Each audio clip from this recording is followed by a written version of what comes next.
environment is a global issue and every community plays a part. As a beauty queen, how can you lead initiatives in your community to raise awareness and drive collective action for a more sustainable future? Okay, thank you so much for that wonderful and challenging question.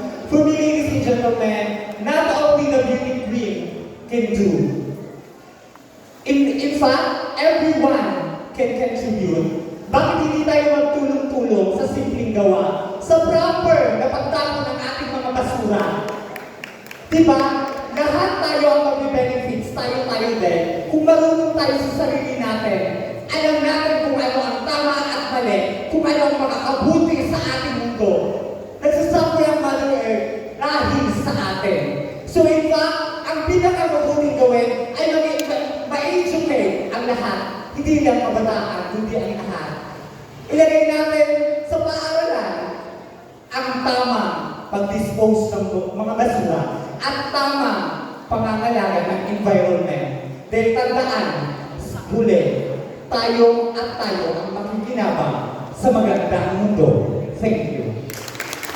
Na Ambassadress ng Malabon, paano mo magagamit ang simbolo ng Lada na tunay na sumasailalim sa ating lokal na pagmamalaki, hindi lamang upang itaguyod ang turismo, kundi upang magbigay inspirasyon ng katatagan sa gitna ng mga pagsubok at matulungan ang ibang komunidad na matutunan mula sa ating kwento.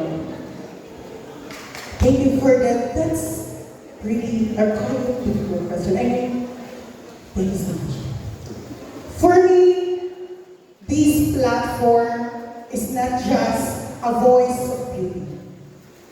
If I were given a chance to be the ambassadress of this pageant, the symbolism of Lada is not just about this community, but it is about the resilience of the people behind this community.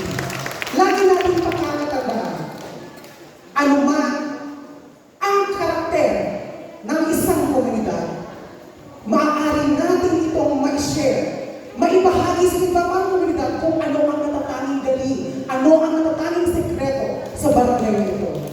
Ladies and gentlemen, we should always remember that we should love our community, embrace the characteristics, embody the pillars of this community. At the end of the day, we can be able to uplift ourselves, but always remember, upliftment is not just for ourselves, but we can be able to uplift the community itself.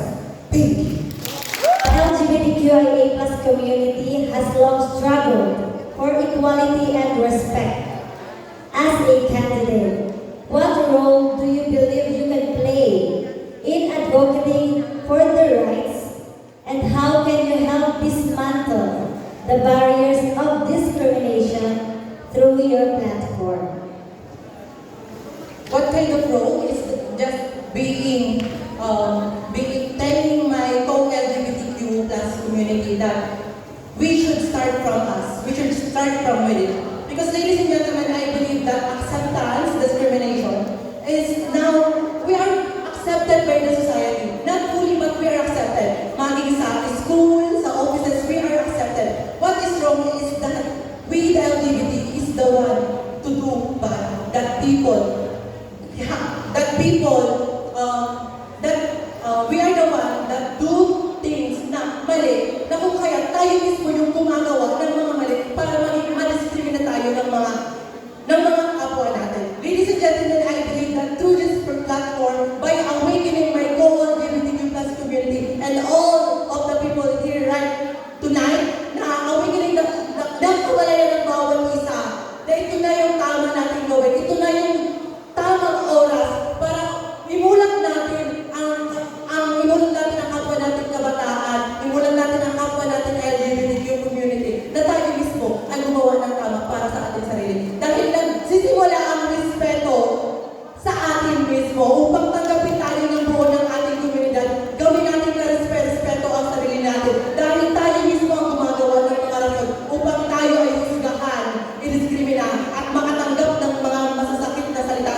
platform as a queen to inspire others to rise above discrimination, take pride in their identities, and stand strong for equality. In Tagalog, ang kababaihan at mga miyembro ng LGBTQIA+ ay matagal nang lumalaban para sa pantay-pantay na oportunidad sa pamumuno at paglilingkod. Paano mo gagamitin ang iyong plataforma bilang isang reyna upang magbigay ng inspirasyon sa iba na matagumpay sa kabila ng diskriminasyon, tanggapin ang kanilang identidad at tumindig ng matatag para sa pagkakapantay-pantay? Okay, thank you so much for the wonderful question. Paano ko daw po mapabubuklod ang bawat isa o kung sino man ang nakakaranas ng diskriminasyon? I'm standing in front of you joining this kind of beauty pageant. And I want to break the stereotype of beauty pageant. Na baka ang sabi ng iba, beauty pageant ay para lamang sa mga sexy, para sa mga gandang katawan, mga pusilanang ang boobies. At gusto kong balikin ang katotohanan na ang beauty pageant ay hindi lamang pagandahan. Yun kung paano mo mapaganda at paano mo maging inspirasyon ng mga manunood at ng mga generasyon. At paano mo na po maibigay ang pagrespeto. Ang pagrespeto ay mula po yan kung sino ang nasa inyong harapan. Sino ang nasa inyong kasama sa inyong bahay. Ang pamilya ay siya ang nag-guide para irespeto o paano ba matutong magrespeto. At ako ngayon bilang isang kandidata at bilang isang tagahanga po ninyo, gusto ko po balikin at respeto ninyo ang kagandahan na kami po isang bakla lamang nangangarap na maging isang maganda o nangangarap na maging irespeto ng bayang lipunan. Pero paano kami irespeto kung kami mismo sa sarili namin ay hindi namin kaya irespeto ang aming sarili? Ladies and gentlemen, I believe that we are all equal in God's eyes. I believe that we are all human. We breathe the same air, we drink the same water, and we eat the same food God created. So no one should be discriminate one another. Because kapag tayo namatay, tayo parehas lamang ililibing ng walang dala sa lupa. Parehas tayo hanap o kapal na gawa sa anyo. At lahat tayo pantay-pantay, may puso, isipan para